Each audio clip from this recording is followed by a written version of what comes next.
Oke, assalamualaikum warahmatullahi wabarakatuh semuanya. Waalaikumsalam warahmatullahi wabarakatuh. Oke, masih beberapa ya yang belum bergabung. Tapi sebelum saya mulai, perkenalkan ya, saya mohon maaf lahir batin dulu. Kemarin juga mungkin belum sempat di grup, jadi masih dalam suasana lebaran nggak sih? Masih lah ya. Jadi perkenalkan saya juga mohon maaf buat kesalahan-kesalahan saya mungkin dari yang kemarin-kemarin udah pernah saya lakukan gitu ya, atau mungkin nanti saya lakukan. Em, Ya semoga dengan momen Lebaran ini, dengan momen Idul Fitri ini, jadi kita bisa bisa jadi lebih baik ya, gitu. Oke, untuk hari ini kita akan bahas sesuatu yang simple sebenarnya, simple simple simple aja. Cuma nanti akan agak challenging ketika di case ya, ketika di case-nya. Gitu. Jadi nanti karena waktu kita juga terbatas, saya nggak akan bahas case-nya di pertemuan kita kali ini, cuman nanti sekedar preview aja dan juga nanti penjelasan secara umum aja terkait sebenarnya basic Excel formulas ya. Jadi yang basic-basic aja sebenarnya. Jadi sebenarnya formula-formula di Excel juga emang basic ya. Jadi emang nggak ada formula yang ya ada sih formula yang agak kompleks emang ada. Cuman sebenarnya kalau kita udah terbiasa sebenarnya biasa-biasa aja gitu. Yang menjadikan sebuah formula itu kompleks adalah datanya gitu ya. Jadi kalau datanya semakin kompleks, semakin banyak datasetnya gitu ya. Kita harus nyatuin dari beberapa data, kita harus nge-refer ke data-data yang lain.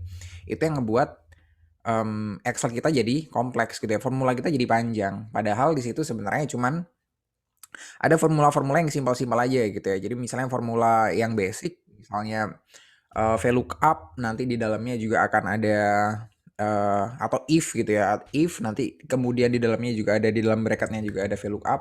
Di dalamnya lagi ada fungsi-fungsi yang lain, formula-formula yang lain itu bisa banget ya. Nah, itu tergantung sekali dengan case-nya, tergantung sekali dengan datasetnya, database-nya. Jadi nggak serta-merta yang fungsi Excel, formula Excel yang gampang itu ketika dipraktekkan jadi gampang gitu ya. Jadi nggak seperti itu karena memang kita harus melihat konteksnya kayak gimana. Cuman untuk kali ini karena memang biar nge-refresh aja, mungkin dari kita ada yang Excel-nya udah advance gitu ya, udah expert, ada mungkin yang masih belum gitu ya, masih basic. Nah, di sini saya eh, review lagi ya. Kalian juga bisa sebenarnya temuin ini banyak banget sih ya di sorry di Office, sorry kok di Office sih, di Microsoft itu di websitenya juga ada ya. Atau mungkin kalian kalau misalnya lagi pakai Excel-nya, ketika kalian munculin formula tertentu, kalian bisa klik formula tersebut, terus kalian dapat help-nya ya, dapat bantuannya kayak gimana sih kira-kira memanfaatkan formula tersebut gitu ya. Jadi sebenarnya sudah disediakan sama Microsoft-nya. Di luar sana juga banyak sekali ya. Entah itu di YouTube atau mungkin di blogs dan lain sebagainya yang menyediakan informasi-informasi hal yang praktikal juga gitu yang bisa kita pakai sebenarnya. Nanti kalian untuk memperkaya belajar kalian bisa banget nanti ditambahkan dari sumber-sumber yang lain ya. Oke, sebelumnya sebelum mulai untuk OCW-nya ya silakan diisi dulu. Sebentar ya, saya lupa nyalain AC yang panas.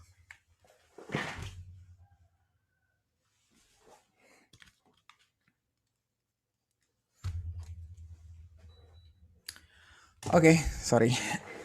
Ya, jadi kayak gitu ya. Jadi kita akan bahas yang simpel-simpel aja. Nah, sebenarnya yang simpel itu apa aja sih? Yang simpel dari Excel di sini ada apa aja? Sebenarnya yang kita akan sering banget pakai gitu ya. Jadi ini bukan bukan mutlak cuman ini doang gitu ya, enggak. Pasti masih banyak yang lainnya, pasti masih banyak gitu. Ada yang cuman formula-formula formula yang gampang banget ya, kayak misalnya formula N, kayak formula date, kayak formula um, concatenate misalnya. Jadi ada beberapa formula yang sebenarnya kita juga sering pakai, cuman nggak perlu kita bahas di sini.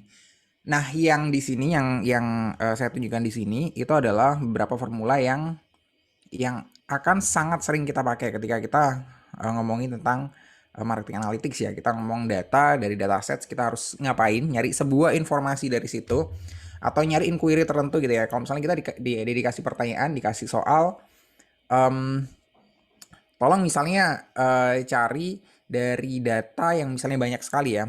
Dari yang data yang banyak sekali munculkan eh misalnya contoh dari data data konsumen gitu ya. Dari data konsumen, dia beli tanggal berapa, kemudian itemnya apa, kemudian misalnya nomor handphonenya dia berapa, jumlah pembeliannya dia berapa gitu ya. Nah, misalkan kita diminta untuk nyebutin data tertentu terkait dengan konsumen X gitu ya. Konsumen dengan nama konsumen X pada tanggal sekian, itu dia belanjanya berapa. Nah, itu kan di hari yang sama bisa jadi belanjanya ada beberapa kali gitu ya. Nah, kita harus nyari spesifik satu em, value tersebut itu dari mana gitu ya, dari formula gitu ya. Kalau misalnya kita nyarinya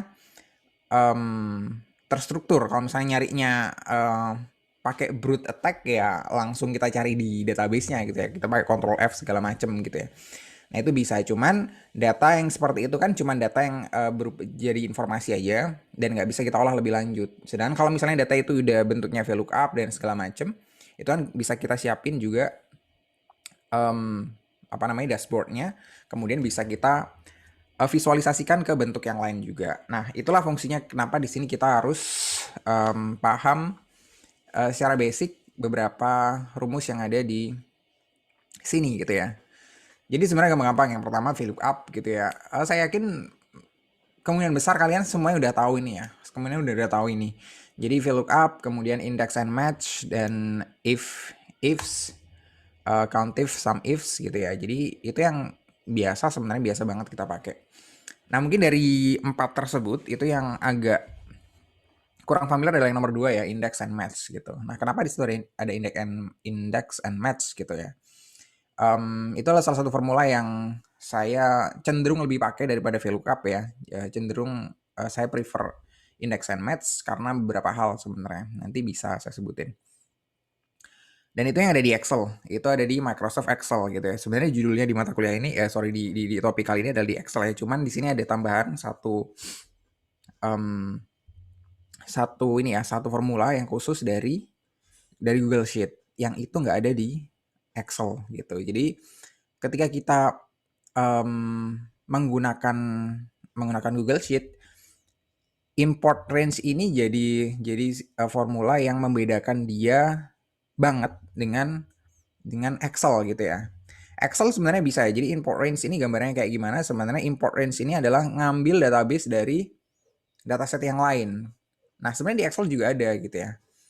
Apa sih sebenarnya bedanya antara keduanya gitu ya jadinya? Jadinya adalah import range itu pure 100% online gitu ya. Dibandingkan dengan Excel. Excel sebenarnya bisa online, bisa offline gitu ya. Cuman dia harus nge-refresh datanya secara periodik ya. Jadi datanya nggak langsung automatic ke refresh gitu. Beda dengan import range. Import range ini yang pernah saya sebut, kalau misalnya kita punya form, kemudian kita mau mengolah data dari form tersebut, itu disarankan tidak langsung di halaman formnya tersebut, form response ya, kalau di Google Sheet gitu. Jadi yang disarankan adalah kita menggunakan import range. Jadi dipindahkan dulu database tersebut ke sheet yang lain. Harapannya kenapa? Tujuannya biar kalau misalnya kita melakukan kesalahan di situ atau ngedit-ngedit data yang ada di situ, itu maka nggak ada pengaruhnya ke form responsesnya ya. Jadi form responsesnya yang emang dari responden itu tetap sesuai aslinya. Jadi kita mengolah itu di sheet yang lain. Kemudian juga ada beberapa kelebihan yang kita dapatkan dari import range. Nanti bisa kita cek ya. Oke, jadi kira-kira kayak gitu ya. Kita mulai dengan mungkin yang paling basic, itu VLOOKUP ya. Saya kira udah pada ngerti ya, VLOOKUP ini easy peasy ya. Jadi sebenarnya tujuannya adalah, mana ini? Jadi VLOOKUP ini sebenarnya kalau kita misalnya mau nyari, tadi yang seperti saya sebut, itu nyari sebuah value tertentu atau sebuah kata tertentu atau apapun itu ya, nyari dari nilai dari sebuah sel tertentu itu dari sebuah tabel atau sebuah range gitu ya. Jadi misal ya kayak tadi, kayak misalnya kita nyari data siapa sih yang ngebeli produk X pada tanggal sekian misalnya. Nah, kita bisa nyari itu dari VLOOKUP gitu ya. Jadi misalnya kita pengen memunculkan nama-namanya, maka bisa kita pakai VLOOKUP gitu. Jadi di sini VLOOKUP rumusnya juga saya kira gampang banget ya VLOOKUP. Jadi kita cukup sementara saya preview aja di sini. Jadi VLOOKUP kita sebenarnya cukup ngambil data dari tabel yang udah ada gitu ya. Kita pakai contohnya adalah sorry mana kok hilang.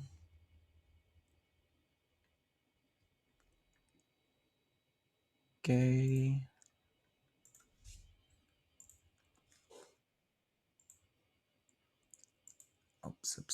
Ini di sini. Resources programs.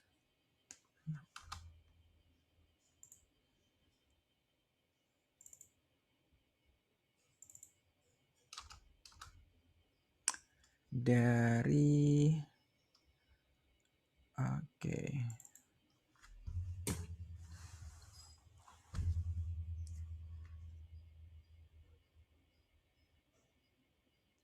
Kok nggak ngebuka?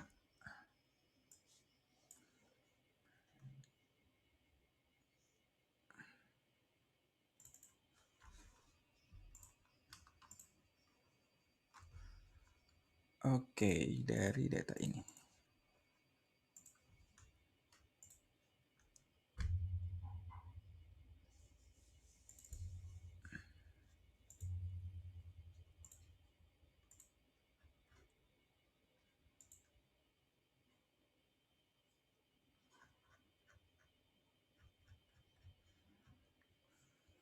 Oke ya, dari data ini adalah data yang raw ya. Ini sebentar belum kelihatan ya. Di screen 2. Jadi ini adalah sebenarnya data yang raw ya. Jadi data yang kita nggak ngerti. Ini data asli ya, emang masih belum diubah isinya. Jadi kalau dari sini kita bisa lihat datanya agak berantakan ya. Kenapa agak berantakan? Karena formatnya sebenarnya aslinya adalah dari CSV ya, dari format comma separated values. Makanya di sini ada koma-koma doang. Nah, koma-koma itu sebenarnya yang kayak kolom yang memisahkan data yang satu dengan data yang lain. Nah, kalau kita punya data seperti ini, apa yang bisa kita lakukan sebenarnya? Yang pertama adalah mengubah data ini menjadi data yang bisa kita proses ya. Kalau misalnya datanya CSV kayak gini, tentu kita nggak akan bisa memproses. Jadi pakai value up segala macam nggak akan kelihatan. Kenapa nggak kelihatan? Karena ini cuma ada di satu sel ya. Jadi data sepanjang ini itu ada di satu sel doang gitu. Jadi nggak terpisah-pisah di beberapa sel, di beberapa kolom yang berbeda. Nah, caranya adalah kita bisa ubah datanya ya, data, kemudian text to columns ya. Text to columns kita pakai yang delimited karena di sini ada delimited dan fixed width. Kalau fixed width itu berarti yang panjangnya sama, lebarnya ya jadi karakternya jumlahnya sama gitu ya. Maka kita bisa pakai fixed width di sini. Kalau misalnya di sini ada pemisahnya tertentu, entah itu koma, entah itu semikolon ya atau titik koma, maka kita pakai tadi yang delimited. Nah, karena di sini koma kita pakai koma. Oke. Oke, kayak gitu doang. Kemudian next. Nah, ini kita pastiin data-data yang ada di sini udah sesuai ya. Kalau misalnya nanti ada yang diinginkan dari kolom tersebut itu jadi sebuah format tanggal, maka kita bisa pilih formatnya tanggal ya. Cuman biasanya kalau saya di sini langsung saya tag semuanya ya. Nah, ini ya, jadi datanya akan seperti ini. Jadi ini adalah namanya, kemudian saking banyaknya ya sebenarnya tadi ya, saking banyaknya headernya di sini banyak banget. Di sini ada billing information dan segala macam, email satu, emailnya ini, emailnya dia, nomor handphonenya ini dan seterusnya. Nah, kalau ada yang tahu mungkin kalau data yang saya import barusan dari CSV ini data CSV apa? Kalau ada yang tahu. Ada? Kira-kira data apa yang punya header kayak gini? Ada nama, ada additional name, family name, dan initial dan segala macam. Ada? Ada yang tahu? Belum ada. Oke, jadi ini adalah sebenarnya data dari Google Contacts ya. Jadi di Google Contacts itu menggunakan format data CSV yang seperti tadi. Jadi yang diupload adalah data CSV ya kalau di Google Contacts ya. Bukan bentuknya bukan Excel kayak yang kita lihat sekarang. Jadi nggak bisa kalau misalnya kita upload ke Excel dengan bentuk yang seperti ini, .clx atau CLSX itu nggak bisa. Jadi formatnya harus CSV. Nah di sini saya tunjukkan ya di konteks.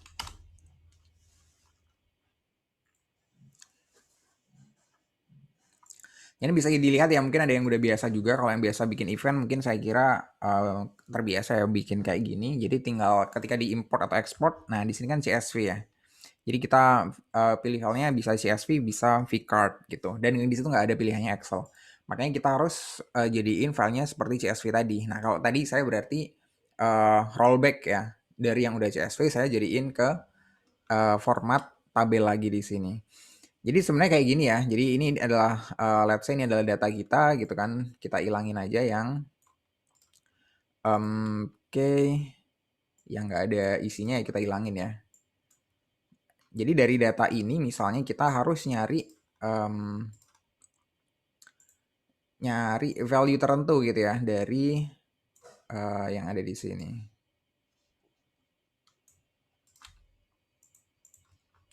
Oke, jadi biasanya kalau kita ngomong tentang value up itu memang ada reference table-nya ya. Jadi ada tabel lain yang memang biasa kita jadikan untuk reference gitu. Misalnya nih, kita mau nambahkan data tertentu di sini.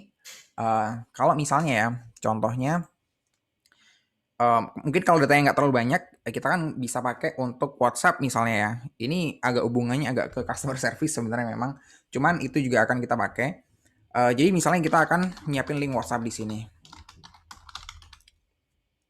Link WhatsApp di sini biasanya kita tambahin, bisa banget. Nah, ini kita mau nge-link WhatsApp yang dari masing-masing nomor ini ya. Kan kita biasanya cuma tinggal nambahin link tersebut tambah nomornya gitu ya.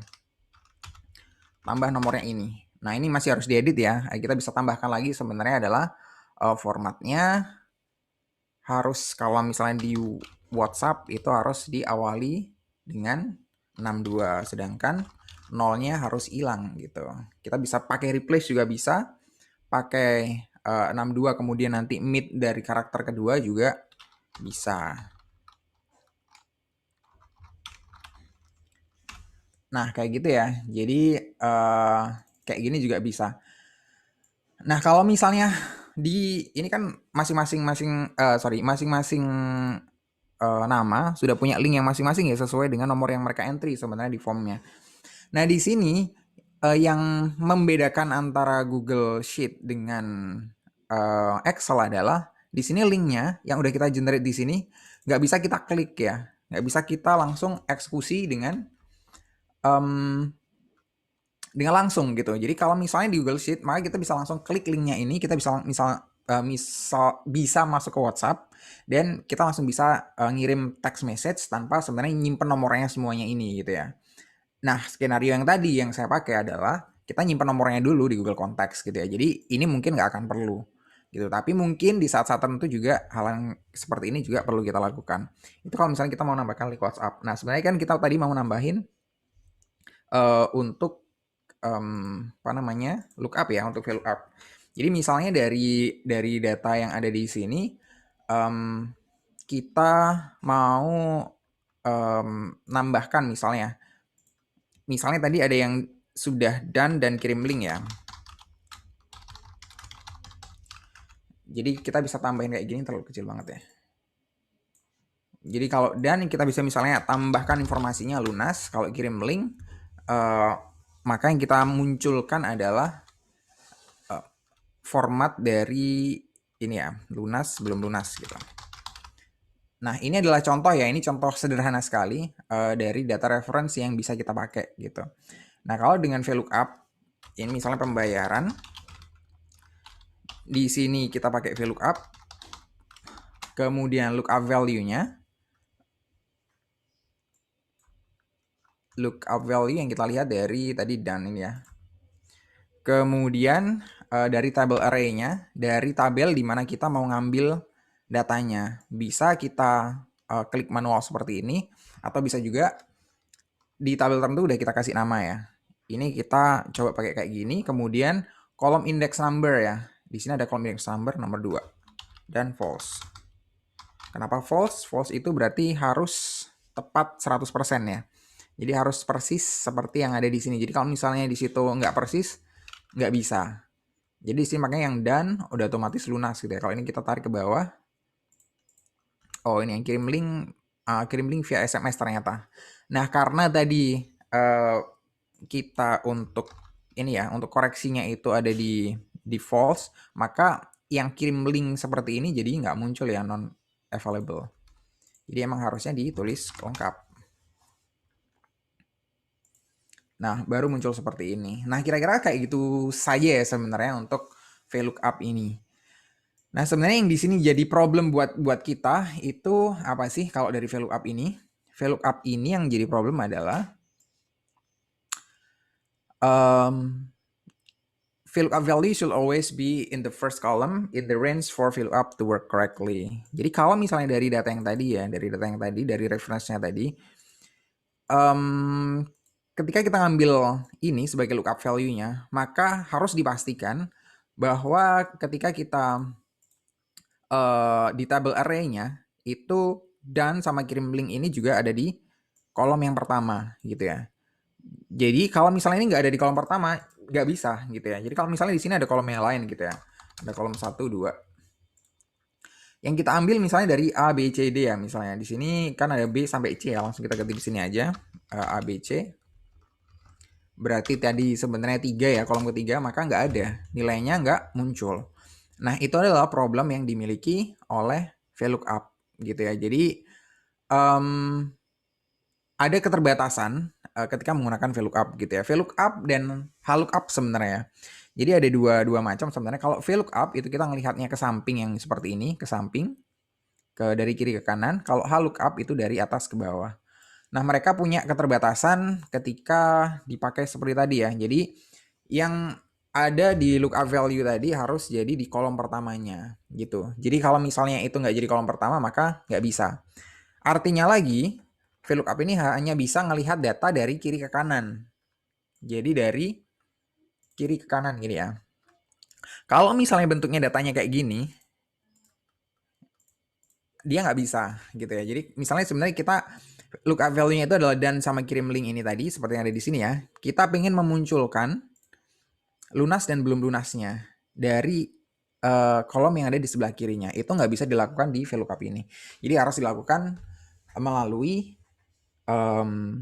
formula yang lain gitu ya. Jadi atau misalnya kita bisa bikin dummy-nya, kita bikin dummy-nya kayak gimana yang mungkin simpel ya kalau misalnya males mikir index sama match nanti, kita bisa langsung pakai VLOOKUP, nggak masalah gitu ya. Cuman kayak banyak clutter sih ya, banyak data yang berserakan jadinya.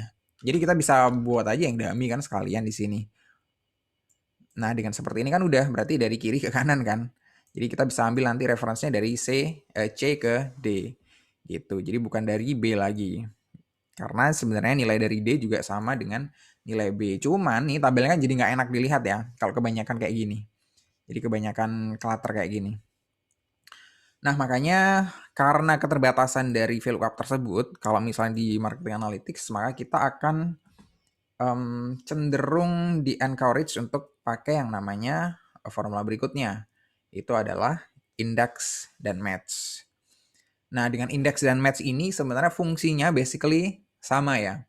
Jadi index dan match ini sebenarnya ada dua formula.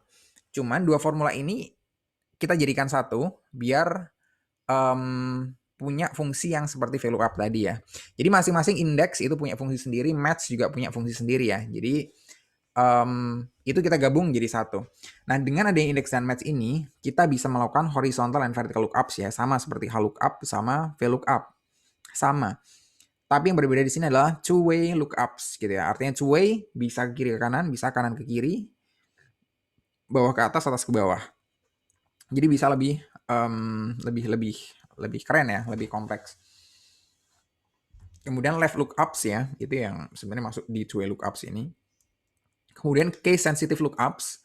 Jadi kalau misalnya yang di VLOOKUPs tadi itu nggak case sensitive ya, artinya kalau misalnya kita pakai huruf besar semuanya gitu um, di lookup value-nya. Kemudian di reference-nya kita juga pakai huruf kecil gitu ya. Misalnya di sini ada done gitu ya. Done-nya pakai huruf kapital semuanya, sedangkan di sini done-nya pakai huruf campur-campur seperti ini.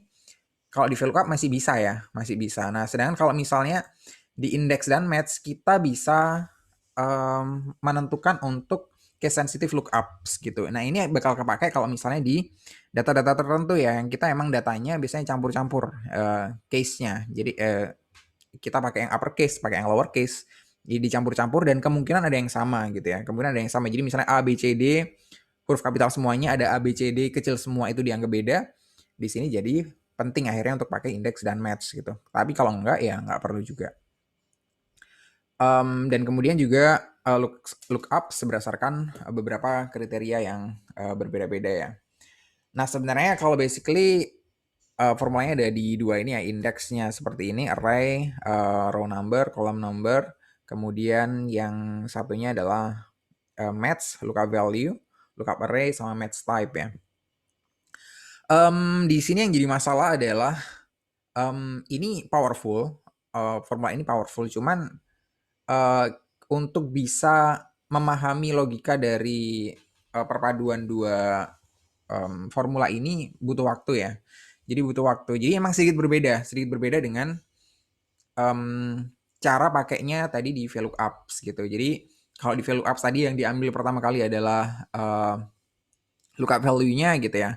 Kalau yang di index sama match ini justru yang diambil pertama adalah hasilnya dulu gitu ya. Jadi kolom yang bakal jadi hasil itu yang mana gitu ya.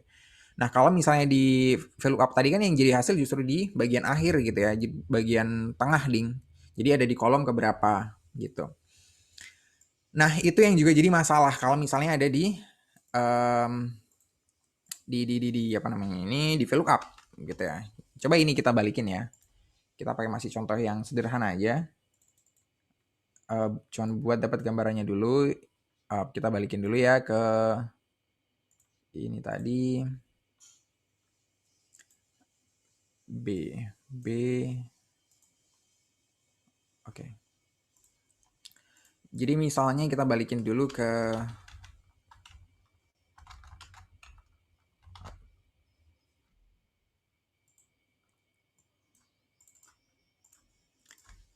sini. Yang ini kita hapus aja. Oke, balik sini lagi, VLOOKUP dari B2, sheet-nya B ke C ya. Nah, di sini kan muncul ya. Lunas, belum lunas, segala macam. Nah, ini kan contohnya adalah datanya yang kita ambil B ke C tadi ya. Diingat ya, kalau VLOOKUP itu B ke C, bukan A ke C, karena lookup value-nya itu ada di B gitu. Nah, apa yang terjadi kalau misalnya kita mau nambahin satu kolom baru di antara B dan C gitu ya. Atau sebenarnya mungkin kalau di kondisi real kan sebenarnya kolomnya ini banyak banget gitu ya. Dan kadang ada keinginan dari kita untuk nambah, wah di sini kayaknya kita bisa nambah kolom tertentu deh. Kita kasih misalnya kode-kode tertentu gitu misalnya. Kalau misalnya di sini kita contoh aja ya, di sini kita kasih AA, di sini kita kasih BB gitu ya. Ini hanya contoh kita penambahan kolom tertentu yang kita tambahin di antara data tadi. Tadi kan kita ngambil data B sama C ya. Nah di sini kalau di VLOOKUP B sama C itu nggak berubah. Jadi tetap aja di sini ngambilnya dari tadi kolom kedua karena dia nyebutinnya adalah kolomnya, kolom keberapa gitu ya. Jadi nyebutin spesifik kolomnya adalah kolom keberapa, dan itu ketika kita nambah kolom baru di antara kolom yang tadi itu, dia itu nggak otomatis nambah ke yang tadi sebenarnya kita mau refer gitu ya. Padahal sebenarnya kalau dari reference-nya nambah ya. Tadi kan B ke C, sekarang jadi B ke D. Cuman kolomnya ini ya, kolom index number-nya ini yang nggak berubah. Jadinya data yang ditampilkan nggak sesuai lagi gitu ya. Nah, itu berbeda dengan yang ada di index gitu. Nah, mari kita coba pakai index ya di sini. Jadi kalau misalnya pakai index, pembayaran 2 pakai index ya. Index dan match. Jadi yang pertama kita masukkan adalah index ya. Index, kemudian kita masukkan langsung dari kolom mana yang kita pengen hasilnya itu ditampilkan. Jadi kalau di sini adalah dari sheet 1 tadi, yang kita pengen tampilkan sebenarnya apanya sih? Kan di D nih ya, lunas atau belum lunasnya. Itu yang pengen kita tampilin nanti di kolom depan tadi. Kemudian setelah itu dilanjutkan langsung match ya. Kita cari sebenarnya dia itu match-nya sama data yang mana gitu ya. Nah, di sini match baru muncul lookup value-nya. Lookup value tadi ya, kayak yang ada di VLOOKUP, itu yang VLOOKUP justru diambil pertama, kalau yang ini diambil setelahnya ketika ada di match. Kita berarti balik lagi ke sini ya, lookup value-nya tadi adalah yang done. Kemudian kita ambil lagi lookup array. Lookup array-nya dari yang tadi, balik lagi ke sheet 1. Dari ini ya, di sini ada done gitu. Jadi kita bisa ambil seperti ini. Kemudian match type-nya, kalau misalnya ini ya ada keterangan di sini, kalau exact match itu berarti 0, kalau misalnya less than itu 1, greater than atau min 1. Yang biasanya kita pakai adalah angka 0 di sini. Oke, langsung gitu aja kita tutup gitu ya. Ini kurang 1 bracket ya tadi ya. Ups, kenapa not available di sini? Berarti yang ada yang salah. Peserta nongkui B2 sheet 1 sampai dengan D sheet 1. Oke. Peserta nongkui 1 B2. Di sini benar. Kemudian sheet 1 B sampai D. Ops, ini yang salah ya. Jadi harusnya lookup array ini cuman spesifik nyebut ke yang kolom yang dimaksud yang ada isian dari di sini ya, data yang done sama kirim link ini tadi. Dan itu ada di kolom B gitu ya. Jadi harusnya B ke B gitu. Jadi kita enter. Nah, seperti ini munculnya. Jadi lunas dan seterusnya ya. Cuma tinggal ngopi doang. Nah, ini yang kalau misalnya di indeks. Artinya kan sebenarnya kalau kita bisa lihat di sini, ini kita bolak-balik nggak masalah gitu ya. Entah kita lookup array-nya ini ada di bagian kirinya, di bagian kanannya nggak masalah. Berbeda tadi dengan VLOOKUP. Kemudian ketika kita misalnya nambah data baru pun ya di sini ya. Coba kita lihat di sini tadi kan pembayaran udah berubah ya jadi AA ini ya. Coba kalau misalnya kita tambah lagi nih data baru di sini, tambah kolom baru, dia pasti kosong gitu ya. Karena dia nge-refer ke sini, ke data yang kosong kalau yang di VLOOKUP. Kalau yang di index dan match itu nge-refernya ke tetap gitu ya. Dia ngikut kolomnya. Jadi kolomnya yang tadi D sekarang jadi H, ngikut dia. Kemudian yang B tetap ya, data yang pada posisi yang B tadi.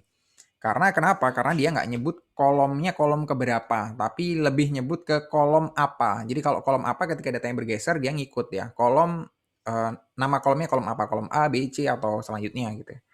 Nah, itu yang membedakan VLOOKUP dan index gitu ya. Makanya ke depan nanti biasakan pakai indeks gitu ya. Biasakan pakai indeks untuk menghindari kesalahan yang seperti ini ya. Jadi nggak jarang ya kita nambahin data, misalnya mau nambahin ini nih misalnya data tertentu, misalnya alamat nih kita perlu tambahin gitu ya di tengah-tengah gitu misalnya. Nah, ketika seperti itu, ketika sebuah data kita tambahin di tengah-tengah, kalau kita pakai VLOOKUP yang di situ mengandung lookup array di dalamnya, maka bisa jadi VLOOKUP tersebut jadi nggak sesuai lagi. Itulah kenapa indeks sama match ini lebih digunakan ya. Nanti bisa dicari indeks sama match kalau misalnya masih belum clear ya. Bisa dicari banyak banget ya, banyak banget yang menggunakan indeks dan match gitu kan. Jadi atau misalnya kayak gini, keywordnya kalau misalnya nyari VLOOKUP ke kiri gitu ya. Itu nanti akan dapat mesti di indeks dan match. Ada beberapa sebenarnya yang metode lain ya, cuma lebih ribet ya, lebih ribet. Jadi yang paling masih bisa dipahami adalah index dan match untuk bisa melakukan operation yang seperti ini. Jadi kira-kira kayak gitu ya. Jadi nggak nggak susah sih sebenarnya, nggak susah. Cuman memang perlu dibiasain gitu. Perlu dibiasain untuk pakai index dan match. Apalagi kalau misalnya sebelumnya juga belum terbiasa pakai VLOOKUPs, mending langsung pakai index dan match aja gitu ya. Jadi karena logika berpikirnya tadi agak sedikit kebalik ya dengan antara VLOOKUP dengan index dan match. Jadi di awal-awal penggunaan index dan match kalau kita udah terbiasa dengan VLOOKUP itu masih kayak pelan-pelan banget gitu ya. Ini apa yang dimaksud di sini ya, apa yang dimaksud ya salah gitu kan. Jadi kayak misalnya tadi kesalahan yang saya lakukan gitu ya, itu kesalahan yang dilakukan karena memasukkan logikanya VLOOKUP ke logikanya match gitu. Jadi ya kayak gitu ya pengaruhnya. Oke, jadi itu nanti yang bakal kita jadiin latihan ya. Jadiin case. Kemudian if sama ifs ini juga sangat-sangat sering kita pakai gitu ya. Ini nunjukin sebenarnya it allows you to make logical comparisons between a value and what you expect gitu ya. So an if statement can have two results. The first result is if your comparison is true, the second if your comparison is false gitu. Jadi kita mau ngetes sebenarnya apakah sebuah cell punya value yang seperti kita harapkan gitu ya. Jadi kalau misalnya contoh, eh kalau misalnya sebuah sebuah barang gitu ya, sebuah barang itu dibeli pada tanggal tertentu, dibeli pada tanggal sekian, berarti date-nya yang kita kita jadikan kunci gitu ya. Jika sebuah barang dibeli pada tanggal sekian, maka sekarang bisa kita kategorikan barang tersebut adalah kadaluarsa misalnya. Jika barangnya tersebut kita beli setelah tanggal tersebut, maka barang tersebut kita anggap belum kadaluarsa. Nah, itu bisa kita jadikan um, logika ya. Jadi contohnya adalah kayak gini ya, seperti yang saya sebutin barusan. Oke, jadi ini nanti bakal gabungin beberapa beberapa ini ya, beberapa formula sebenarnya. Jadi kalau misalnya nih kita dari tanggal sekarang ya, dari tanggal sekarang ini dikurangin 1. Jadi ini tanggal ke belakang, ini tanggal oke, kayaknya hari ini ya paling. Jadi kalau pembelian, jadi let's say kayak gini ya. Ini kita copy aja. Jadi misalnya ini adalah pembelian roti A, roti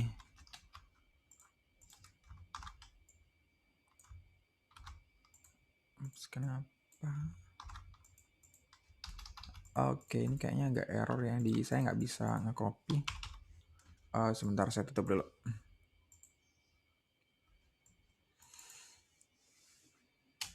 Atau pakai ini aja deh, biar nggak gampang error. Google Sheet.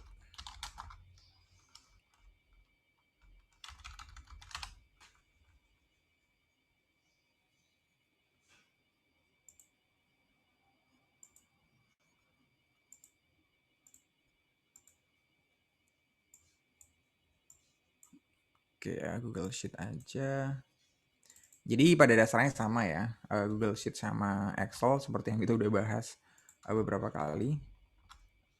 Cuman bedanya adalah ya ada perbedaan, cuman ada di beberapa hal aja.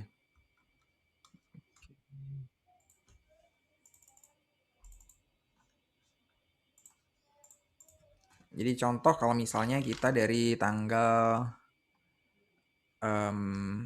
berapa tadi? Let's say dari sini deh. Dari tanggal 10 Mei 2021.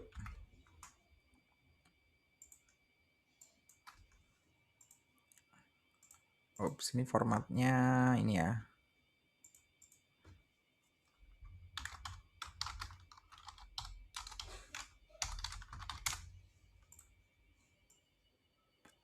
Oke, jadi kayak gini sampai dengan tanggal 18. Jadi misalnya ini kita nggak usah kasih nama rotinya deh ya. Kita langsung di sini pengen ngelihat ini tanggalnya agak kebalik ya formatnya ya. Sebenarnya ini bisa dibenerin dari sini, cuman nanti butuh waktu. Bisa dari file nanti di spreadsheet settingnya kita ubah dari ke format yang Indonesia ya untuk format tanggalnya. Jadi kalau misalnya dari sini kita pengen ngerti nih kalau misalnya if kalau misalnya ini kurang dari tanggal tertentu ya. Misalnya tanggal tertentu kita bisa di sini kita bikin bantuan, kita bikin dummy-nya adalah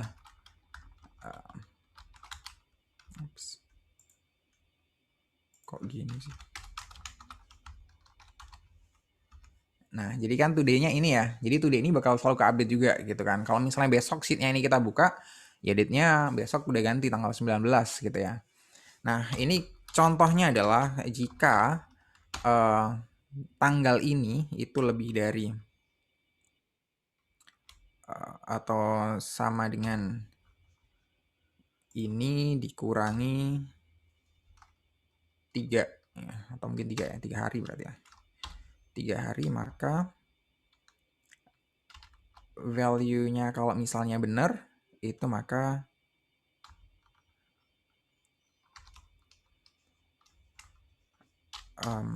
kadaluarsa. Kalau misalnya enggak, belum.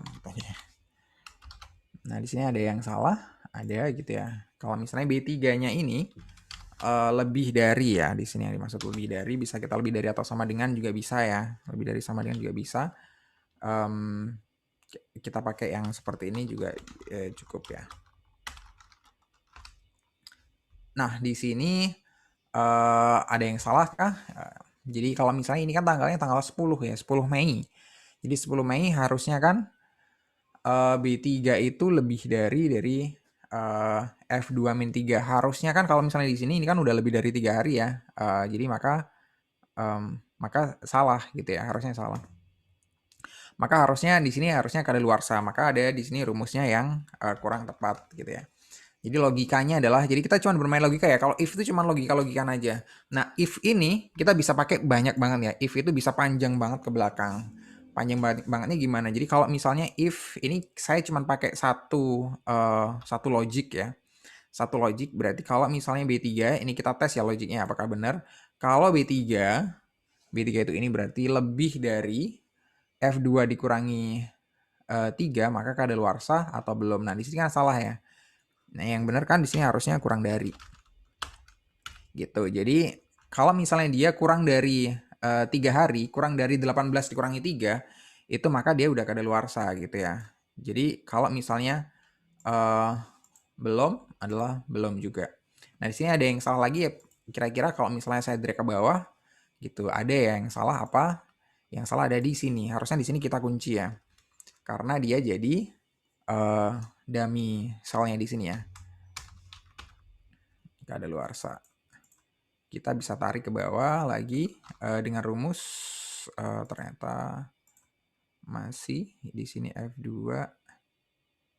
if B3i salah saya. Salah lagi. Nah, ya harusnya F2 yang dikunci ya. Jadi bukan B3-nya. Jadi yang nggak bisa naik turun nanti akhirnya ketika rumusnya kita geser-geser adalah di bagian F-nya. Nah, makanya ini yang ditunjukkan ya. Dengan logika seperti ini berarti kalau misalnya pembeliannya itu ada di 18 dikurangi 3, itu maka sebelum itu berarti itu kita anggap barang tersebut kadaluarsa. Kalau misalnya enggak, ya enggak.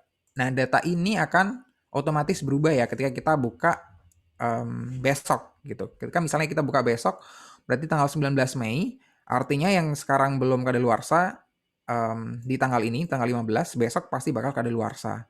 Nah, kita bisa cek di sini ya. Bisa cek dengan Tanggal misalnya anggap aja sekarang 19 Mei ya. Nah, di sini jadi kadaluarsa kan? Tadi padahal belum gitu ya. Jadi kayak gitu.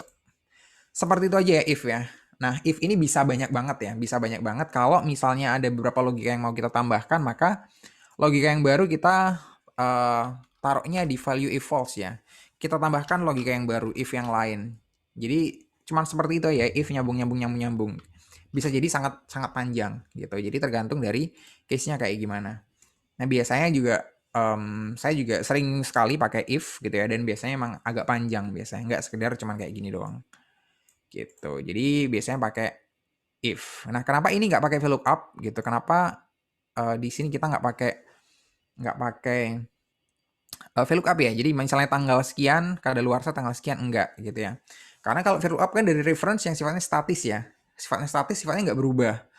Jadi kalau misalnya tanggal sekian kadaluarsa, nah gimana kalau tanggalnya besok berubah gitu ya? Kalau misalnya tanggalnya besok berubah, berarti dia reference-nya tetap di sini dia nggak akan berubah seperti ini ya. Karena dia nggak pakai logic, nggak pakai logika, tapi pakai reference doang, cuma ngambil value tertentu dari tabel yang sudah ada gitu kan. Beda dengan kalau misalnya kita pakai if ini adalah kita menggunakan logika tertentu atau hitung-hitungan tertentu gitu ya. Jadi kalau misalnya hitungan itu benar sesuai, maka kita harapkan nanti akan memunculkan value tertentu. Kayak di sini ya, value-nya akan luarsa gitu ya. Atau belum gitu. Jadi contohnya sedemikian simple ya. Nanti bisa kita perdalam di case-nya ya. Oke, kayak gitu mungkin yang if dan ifs. Kalau ifs itu kriterianya banyak ya, kriterianya lebih dari satu. Jadi if-nya dulu nanti bisa kita coba dulu. Karena if pun sebenarnya juga powerful banget ya. Cuma sekedar formula yang simpel banget dan cuma 2 huruf gitu ya, if gitu. Cuman itu bakal sering sering sekali digunakan. Oh ya, by the way, ini beberapa rumus ini benar-benar dipakai ya ketika kayak misalnya kalian tes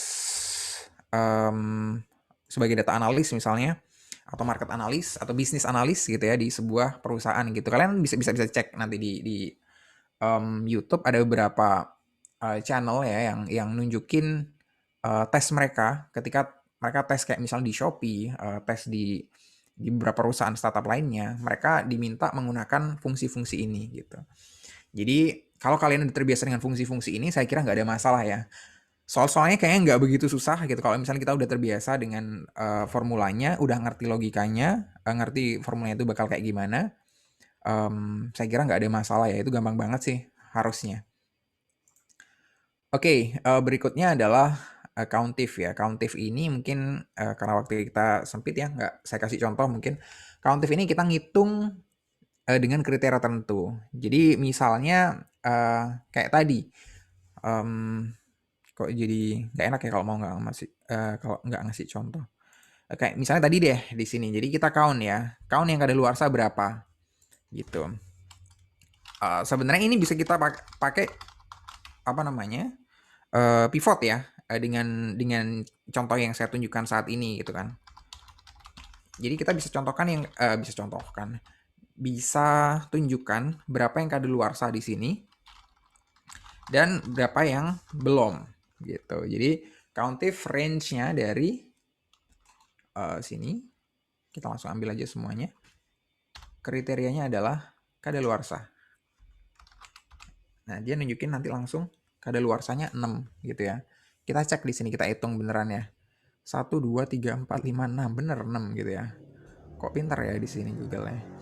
Oke, jadi di sini juga langsung ada suggested autofill ya. Oke-nya di Google Sheet adalah kita tinggal centang doang ini, nggak perlu ngopi rumusnya tadi itu. Jadi di sini ada 9 data, 9 rows gitu ya. Jadi ada 6 kadaluarsa dan 3 belum gitu. Ini juga sama, ini juga otomatis berubah ya ketika tadi tanggalnya berubah gitu kan. Coba kita balikin ke today ya.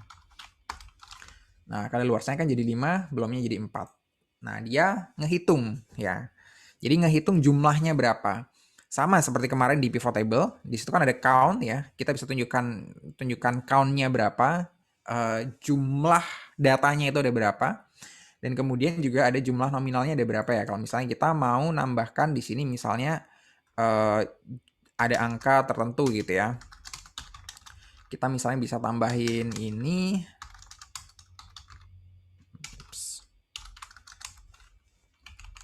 Ya, jadi kira-kira kayak gitu. Kita bisa tambahkan yang kadaluarsa itu nilainya berapa, yang belum kadaluarsa nilainya juga berapa totalnya gitu ya. Nah, bedanya tadi ya kita cuman tinggal langsung pakai yang sum if gitu ya. Nah, enaknya kan sebenarnya kalau pakai formula-formula gini kita bisa langsung lihat ya, bisa langsung lihat di sini ada petunjuknya gitu ya. Karena dulu saya juga pernah pas SMA mungkin kalau nggak salah ya, ada tes gitu ya, tes untuk pakai Excel kayak gini. Nah, sebenarnya juga gampang-gampang aja, kita nggak harus hafal banget di dalamnya kayak gimana, toh di sini ditunjukin gitu kan sama aplikasinya. Jadi langsung aja range-nya yang mana di sini kalau sum if yang mau kita eh, apa namanya jumlahkan gitu ya. Dari range-nya itu berarti sama ya, kita ngambil datanya tadi kayak yang di count if, range-nya adalah dari yang ini. Sorry, kita langsung pakai dari semua aja. Kemudian kriterianya yang mana yang kadaluarsa ini gitu ya. Itu kan sama tadi sama yang count if. Bedanya di sini ada sum range-nya ya. Sum range kita ambil dari sini. Data ini kan yang mau kita jumlahkan gitu ya. Oke, langsung kita enter aja di sini. 1250 yang kadaluarsa dan yang belum adalah 1150. Kita cek di sini apakah benar gitu ya. Benar ya, kadaluarsa 1250. Kemudian yang belum 1150. Sama, ini pun bakal bisa keganti kalau misalnya datanya ini juga berubah gitu ya. Nah, kan otomatis berubah. Jadi kayak gitu aja. Sum if, count if itu kayak turunan dari if ya. Iya, turunan dari perkawinan antara sum dan if, dan count dan if gitu. Jadi gampang. Sebenarnya lebih kompleks ketika dipakai biasanya adalah ketika kita pakai if ya, daripada sum if dan daripada count if. Count if sama sum if itu tujuannya lebih jelas gitu, lebih ya sum if ya ngejumlah dengan kriteria tertentu, count if ngehitung dengan kriteria tertentu. Nah, tapi kalau di sum if, kalau di if itu bisa logika apapun, kita bisa masukkan di sana. Jadi logikanya bisa kompleks ya, bisa tadi cuma tanggal, kalau saya kan tanggal ya, dari tanggal tadi contohnya. Ini pun juga bisa kita ubah ya, jadi langsung di sini pakai langsung rumusnya today itu langsung kita masukkan di sini aja, jadi kita nggak perlu bantuan sel ini juga bisa gitu ya. Jadi tambah kompleks ya, tambah panjang nanti rumusnya. Ini biar mudah aja, kelihatan tanggalnya berapa yang jadi reference-nya, saya taruh di sini.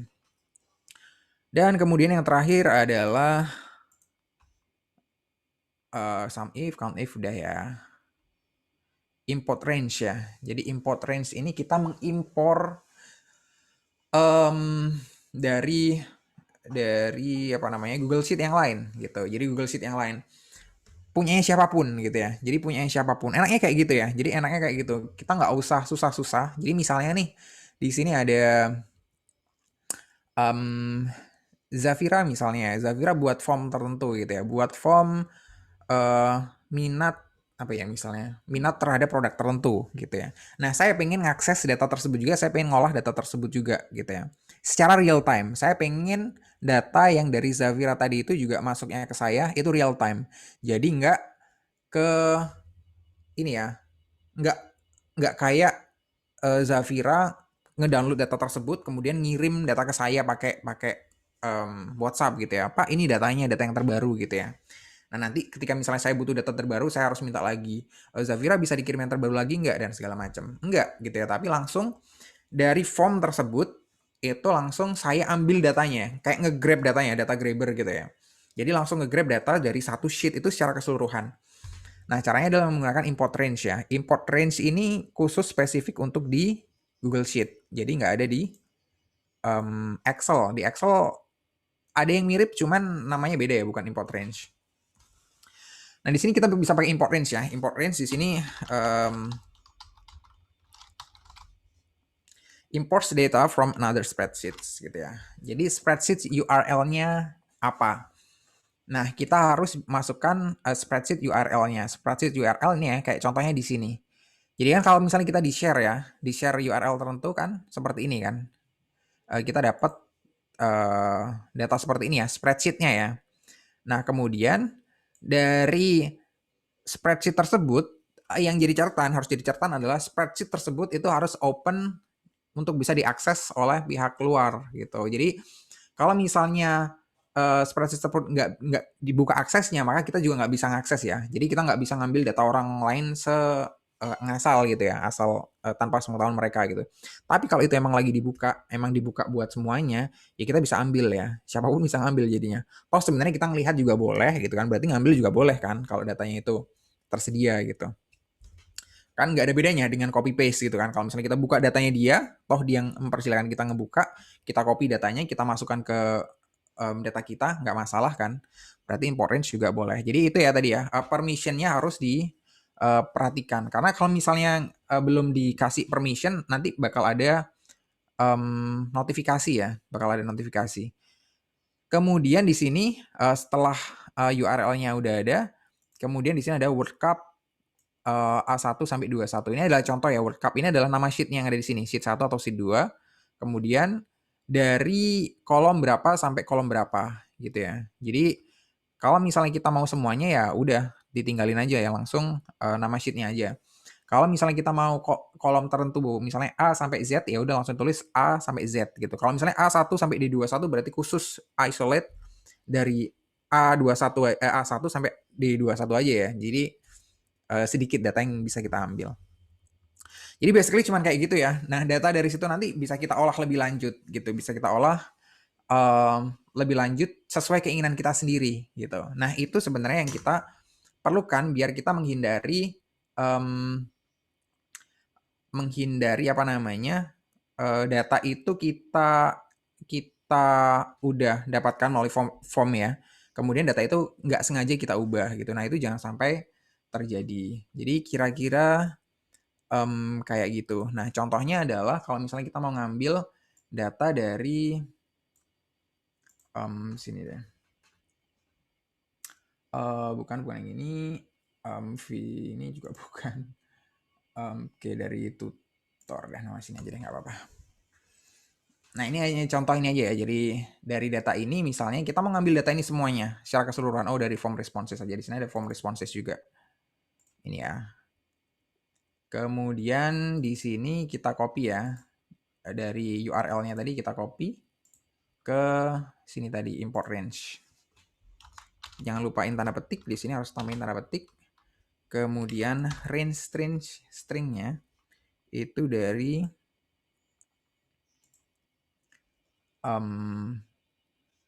oke deh.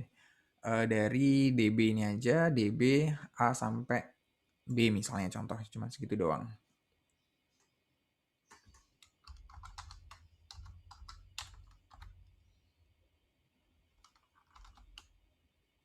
Nah, di sini ada merah ya, kayaknya ada yang salah. Sheet name DB.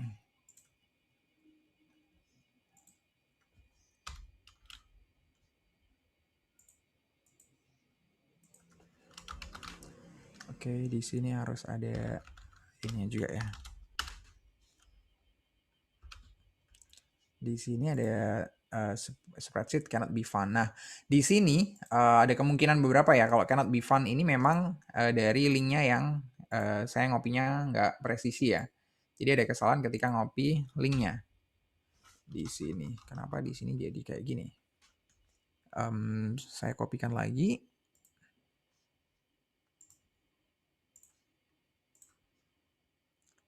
Oke.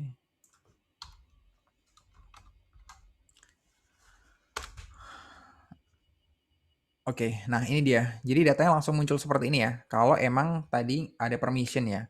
Jadi memang data yang tadi adalah data dari tempat saya gitu ya, tempat saya kerja juga. Itu yang saya share juga ke akun saya ya. Ini akun saya Maeda gitu kan. Jadi makanya bisa muncul gitu ya. Nah, kalau misalnya kalian yang melakukan itu karena permissionnya nggak dikasih ke kalian, data tersebut nggak bisa muncul ya. Di situ ada tulisannya nanti ask permission gitu. Jadi kita diminta untuk ask permission, sama kayak misalnya kita buka sebuah data kalau misalnya itu nggak di-share secara publik ya. Jadi ini kayak gini, ini kebetulan tadi cuma yang saya ambil karena datanya data real ya. Saya cuma ngambil 2 kolom doang gitu, jadi namanya di sini nggak muncul. Karena di sini ada data tutor ya, data tutor yang ada di tempat kami. Jadi banyak banget sebenarnya. Dan nyampingnya banyak banget data-data pribadi, banyak banget nomor KTP, nomor HP, segala macam ada gitu ya. Nah, itu bisa kita olah ya datanya. Jadi kayak gitu ya. Ini powerful banget karena ini bisa nge-link ke banyak sheet gitu. Dan ini nggak pakai lama loadingnya. Beda kalau misalnya kita pakai Excel tergantung dengan kecepatan komputer kita. Tapi kalau di sini nggak pakai lama. Selama internet kita oke, oke-oke aja gitu ya. Dan kita bisa langsung ngelingin di sini di sheet berikutnya. Nanti kita ngambil dari data yang lain, dataset yang lain, berikutnya dataset yang lain lagi gitu ya. Lalu kita gabungkan nanti dengan indeks dan segala macam. Nah itu jadi data yang kompleks nanti ya. Yang nggak bukan big data juga ya, cuman datanya kompleks aja kalau kita melihatnya kompleks. Jadi emang kita bisa nyatuin beberapa dataset tadi dengan kemudahan yang ada di Google Spreadsheet. Makanya seperti saya udah pernah bilang, saya cenderung menggunakan Google Spreadsheet daripada Excel ya. Jadi ya kalau misalnya buru-buru memang mungkin pakai Excel gitu ya. Karena offline juga bisa. Cuman kalau untuk pekerjaan yang seperti tadi, pekerjaan kantor itu kami melakukannya semuanya udah di Google ya. Jadi ini semuanya di Google. Jadi presensi, tutor segala macam tadi itu semuanya udah dari Google gitu. Jadi datanya nggak susah ngambilnya. Jadi kapanpun butuh langsung bisa ngambil, langsung bisa kayak gini, import range ini segala macam. Oke, kayaknya itu aja yang bisa saya sampaikan. Ini kita udah lewat dari jamnya. Jangan lupa yang belum presensi ya, segera presensi. Jadi import range ini udah bagian terakhir dari yang barusan saya jelasin. Sekali lagi ini adalah formula-formula yang sangat-sangat umum, sangat dipakai bahkan di aktivitas sehari-hari ya di analytics. Makanya perlu banget untuk bisa familiar dengan formula-formula tersebut gitu ya. Bahkan ketika nanti kita misalnya udah terbiasa dengan formula ini, ketika kita masuk ke eh, bahasa-bahasa pemrograman yang lain, kita udah dapat logikanya ya. Kita udah ngerti logikanya. Jadi mungkin sedikit beda secara formulanya sedikit beda, kemudian cara masukin rumusnya juga beda, cuman logikanya kita udah dapat, itu bisa lebih mudah untuk di bahasa pemrograman yang lain gitu ya, pakai sintaks-sintaks tertentu. Oke, kira-kira itu aja ya dari saya. Thank you semuanya. Kalau ada pertanyaan nanti silakan langsung ditanyain di apa namanya di WhatsApp gitu ya.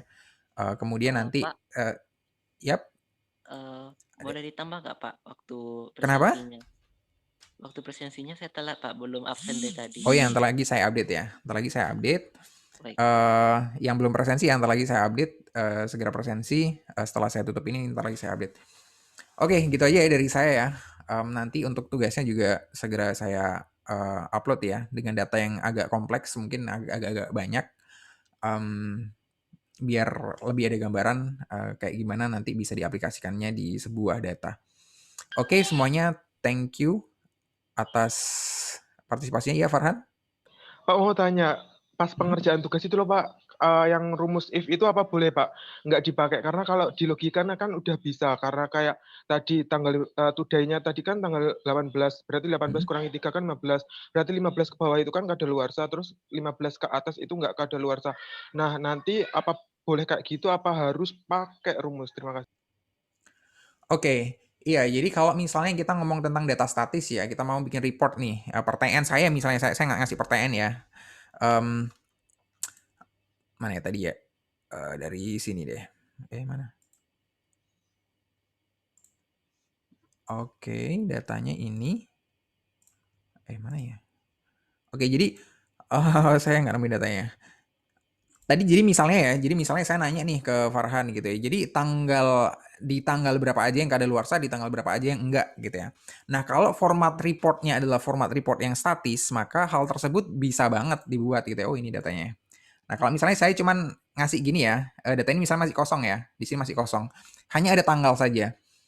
Dan saya ngasih clue ke Farhan misalnya. Farhan, pokoknya kalau misalnya eh, lewat dari 3 hari sebelum tanggal hari ini itu udah nyatakan produk tersebut kadaluarsa. Kalau reportnya statis, ya tinggal langsung gitu kan. Sebenarnya kelihatan gitu kan. Kelihatan langsung dibikin ya yang ini berarti kadaluarsa, yang ini enggak gitu ya. Nah, case-nya adalah kalau misalnya yang pertama itu laporannya nggak statis ya. Jadi misalnya laporannya kita harus buat reportnya tiap hari gitu kan.